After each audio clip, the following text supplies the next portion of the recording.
Okay, so last session of today, the available tools for timber due diligence. So now that we all know about the EUTR and we know about due diligence and how it looks like.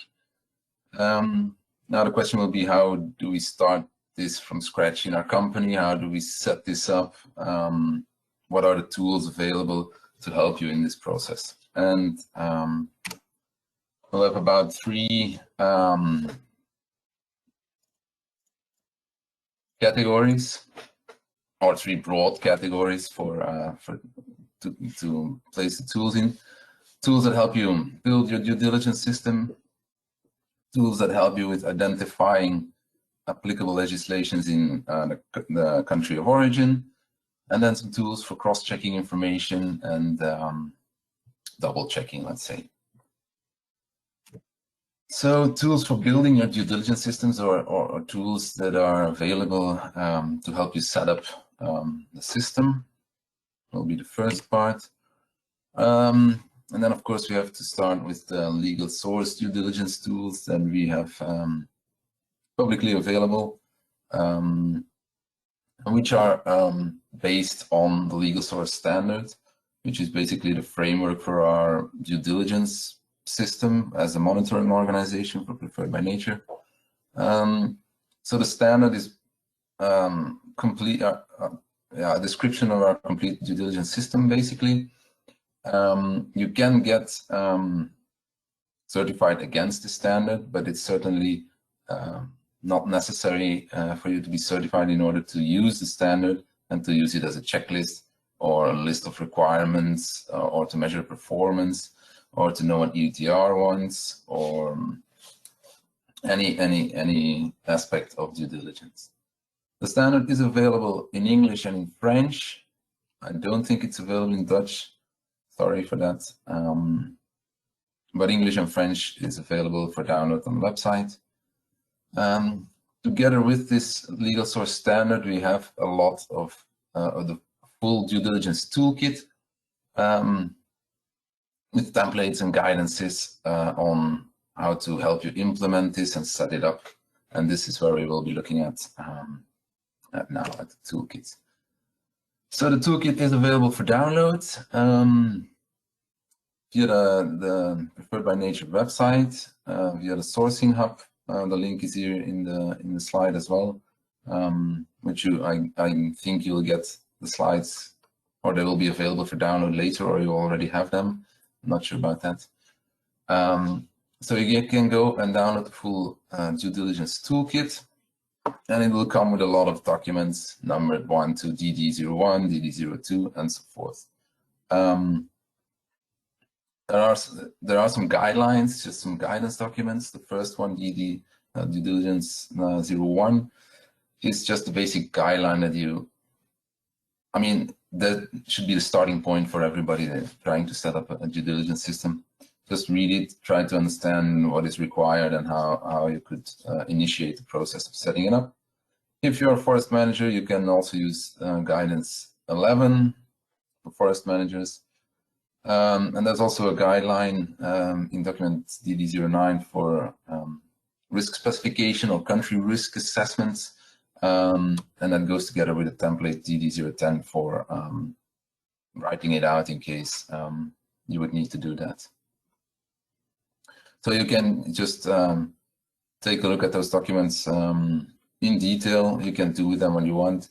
You can also, if we're talking about the templates, I'll go to this slide.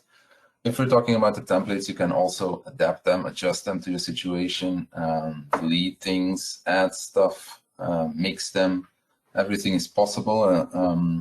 We just try to make them as comprehensive and as covering of all aspects as possible. So some of them are a bit, let's say, bloated or full of information. Maybe that's not specifically required for you. Then you can, of course, delete or adjust information in them. They're basically to guide you and to give an example of how it could be done. DD02 and 12 are basically procedure templates, which can come in very handy if you are trying to describe the due diligence system you're setting up. It gives already like a guideline and a template for a basic, let's say, due diligence procedure. But then again, of course, you can adjust it to your own situation at any time. We also talked about having a policy or needing a policy in a robust due diligence system. So you can also have an example of that in DD03. Then 4, 5, 7 are basically Excel data sheets where you can record information from your suppliers, supply chain information, documentation, anything can go in these Excel sheets. Again, they're not always super user-friendly, but you can adjust them as needed. A supplier information letter, just send to your suppliers when you're starting with due diligence to make them also understand why you are asking the information, how they can help you, or how they can provide information to you to break the ice a little bit, that you don't surprise them with, hey, we need all this, and then you send a 2-page email with all documents that you would need from them. And that way they can also understand it and so on. DD08, you can record your risks in there when you're doing your risk assessment. Just basically as Chloe described in the previous presentation, it's just an Excel file where you can record things. DD10, I already said, is a bit the country risk assessment template. DD13, or if you have to assess a certification scheme. As already said before, Preferred by Nature has done for FSC and PFC1. I don't know. I don't think it's in the due diligence tools, but it should be somewhere on the website available as well. In case you have a certification scheme that's not covered, then you can use this template to evaluate it. Supplier audit report also available in case you identify some risks that need on-site control or on-site audit. Then you can use the template as a checklist to make sure you check everything and you document everything on site.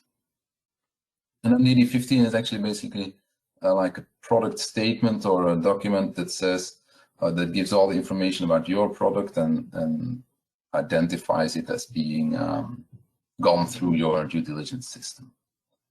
So these tools are very handy if you are starting from scratch, or even if you have an existing due diligence system, to get some ideas, to incorporate them, or to adapt them. Apart, of course, from the toolkit, there are a lot of other means you can use to initiate or to set up a system or to maintain it or improve it.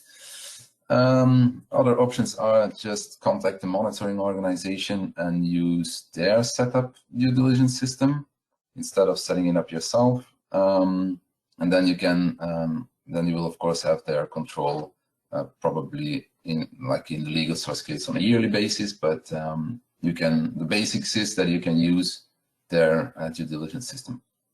You can also use IT systems for gathering information, for making supply chain maps, or to handle records, or to identify risks.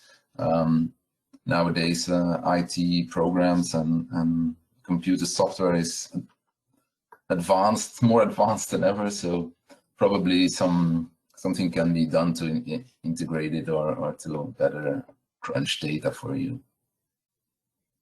Excel, of course, all our templates are in Excel. Very useful because you can adapt it and it's not high cost or really difficult to use. So you can make a whole lot of files and tables and presentations if needed. And of course, yeah, you can use evaluation processes or contact third parties or so. So these tools, they help you set up the system, the procedures, the skeleton of your due diligence. And then we have some risk assessment tools that will help you conduct the risk assessment in detail, let's say. So important questions for the risk assessment, they have already been detailed, of course, in the previous presentation. But what is the forest level, forest-related legislation in the country of harvest, related to, of course, again, 5 legal categories as described in EUTR. And then the second question is, of course, is there any risk of them not being properly enforced, violated, or skipped, or whatever? So this is, of course, I mean, if you're sourcing from 5-6 different countries, maybe more, very challenging to set up this country risk assessment, but luckily we have tools for that. And well, the biggest one will, of course, be the NAPCON sourcing hub, or the preferred by nature sourcing hub. If you haven't looked at it, or you don't know where to find it, or don't know how to use it, I really recommend you look at it. It's full of interesting information. Basically, if you open it up, you get the world map with, like you see here, a lot of countries in different colors. For all the countries in colors, except for gray, of course, we have done a risk assessment already, and it provides information about the risks, the legality, and the risks associated with each country. So just when you start it, you open it up, you can click on the country that you're interested in, and then it will open the risk page. So let's say we took India, clicked on India. First, you will see a risk score. I don't know if the like the image is not always there on every country, but you can see it also in the text. So it gives a bit of a risk score in terms of how high they score on 100. This is basically just to give you an idea of what to expect when you will start looking into the risk assessment. You can download the whole timber risk assessment where it says 2 in PDF format. It's really interesting, but it's also a long read. So maybe when you're starting off first, you can start with the initial page, this one, where you have at number 3 an overview of the country, of what forests there is in that country, what the general area of forest is, and how forest management is going in the country. And then if you scroll down on the same page, you'll get some high-level information, some first glances at what could be risky or not. Corruption index, bans and restrictions, armed conflict if there would be any, CITES species, and certification if you will easily find certified products in that country, or maybe not. And then below we have the 3 steps again from due diligence, specified or specific for the country that you've chosen. Information gathering, it just gives you an overview of what the situation is, what documents you could gather, and what guidance or what details you should be looking for. Then you can go to risk assessment, and it gives you basically all the risks identified in the study in regards to the 5 legal categories that we saw earlier. So they're described here, so you already know these are all possible risks, may or not be applicable to our supply chain, but you will have to look into them and, if necessary, cover them by risk mitigating actions, which is then the 3rd tab here. And then it basically gives you, for example, type of documents. It says also here, fully map your supply chain. We already saw that in the previous presentation, how you can do that and how much valuable information it gives when you do so. Kind of types of documents, it also may say, maybe if there's a high risk of mixing, do timber testing. Maybe it says on-site verification, or contact stakeholders, or it gives you some useful addresses to double check documents. So that's basically all in one page, and it will give you a good start to the risk assessment of the country of origin that you're sourcing from. If you want more detail, you can download the PDF as I've shown earlier, and then you get explanation for each and every one of those categories. 5 legal categories, which in these risk assessments have been divided in subcategories, so 21 subcategories for each country. Not all of them are applicable, and not all of them are low risk, high risk or specified risk. Some of them may already be low from the start. So very, very useful tool for risk assessment. If you don't want to use it, or you want to double check or use other sources, here are listed a few. I'm not going to go over them. I mean, there are links to them. You can check them all out. Just make sure when you're using these that you address what kind of legal categories are covered in these studies. So it could be that they are not covering all 5 legal categories of the EUTR, and then you have to be aware of that and cover it by using another one, or yeah, using the NAPCON one, because we covered them all. But it's you have to look into that. So it's useful to use them, and it can provide extra information, but make sure all categories are covered in the reports that you're using.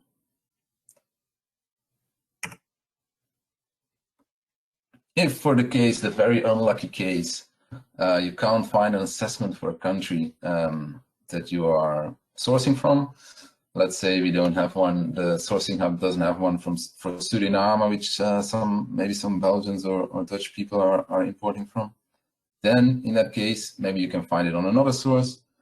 Maybe there is nothing, then you will have to do the country risk assessment yourself, which is very difficult or very extensive. But we have the guidelines for that in the due diligence document 09, and then template to fill it out, DD 10, yeah, just 10. You would have to go through defining applicable legislation for the 5 categories, identifying legal authorities to be able to check this legislation, identify legally required documents, so what would be needed, which documents would they have to show for in order to comply with those applicable legislations, identify sources of information, stakeholders, all that kind of stuff, and then make risk determinations, either low risk or specified risk, according to what you have found during the studies. You also, and then you can document it also in the template. Low risk would then be temporary or non-systematic problems, let's say, problems that are limited in impact or that are already controlled by another organization or covered in another way. Specific risk, you would then say, for problems or issues that are caused in a wide area for a long time, where there's a clear absence of legal enforcement or a breakdown of legal enforcement, and things that really have a significant impact. I would say don't recommend you doing this, but in some cases it's not possible otherwise, so then you would have to really work into this. But this also shows the value of the sourcing hub and similar platforms where this information is already done by experts. And then we have still some information regarding cross-checking or double-checking information, or just overall open platforms where you can check information that you want to verify or have a second opinion on, or so forth. Lots of platforms for distribution of species, information about species, where they are growing. Is it a plantation species? Is it at risk of extinction, like the IUCN Red List and things like that? Platforms for trade routes, there are also quite a few, can give you valuable information about flow of commodities, flow of timber. Is it going from Indonesia to China, or is everything going from China to Indonesia, for example? Relevant information to the supply chain you can find in there. So it could be interesting when you're mapping a supply chain to look into those documents or those platforms. Validity of documents. There are some websites where you can check codes for documents, validity, issuance or dates of documents. Also very valuable, but really country specific. So you would have to need to know for each country which one you could use. Certification claims, that's already shown in the previous slide, the FSC database, PFC, lots of other organizations have databases of certificates they issue themselves or clients of them, being able to post claims. You can normally always verify that on a database, online database. And forest-related documents, a bit the same. Here are some links. I mean, this could be 20 slides as well. Some links that you could go to for example, trade routes, species distribution, forestry documents. Not all areas have these platforms, but in case, for example, Congo Basin, Open Timber Portal is really useful. Maybe if you're sourcing from that area, you can really use this this website. Also, if you search in for example, search engines and so on, you should be able to find information or other platforms that can be useful to you. So really also just sometimes checking Google or so, supplier of yours, or if you're sourcing, I don't know, rubber wood from India, put it in the search engine, maybe something will pop up already that can give you more information. Of course, just be sure to double check any information you get from internet. Another one, yeah, handling foreign languages. That's also an issue, especially with when you don't have a translator or somebody working in that area, and the alphabet is different. Really hard to decipher sometimes. Online translation tools, really you can make use of them. Of course, if you have, for example, you're sourcing from China, you have an agent there. You can use those people, of course, as well for translations. If you don't, online translation tools are very or can be used. I, for example, use a lot the Translate app from just a Google Translate app, which has on my phone, which has a camera, and then you just hold your telephone in front of the document and it basically translates it. It's not infallible, or it gives a lot of wrong information, but sometimes you just need to know, is it cubic feet, is it cubic meter, is this date the date of the start or the finish of the harvest? Sometimes you don't need the whole document just to get the valuable information out of it. So that's something useful that you can always use. And also a lot of PDF viewers and writers these days have the OCR function, character recognition, where they basically convert a picture into text, which you then can put through a translation tool. Really useful. Not all of them have it. Maybe some versions don't. But really, if you have it, you can of course use it, and it's really great for helping you with translations. Okay, so these are a bit all the tools that we have available or that we wanted to present to you. So we had some for setting up due diligence, some for using or starting with risk assessment, and some tools for double checking, verifying things online and so forth.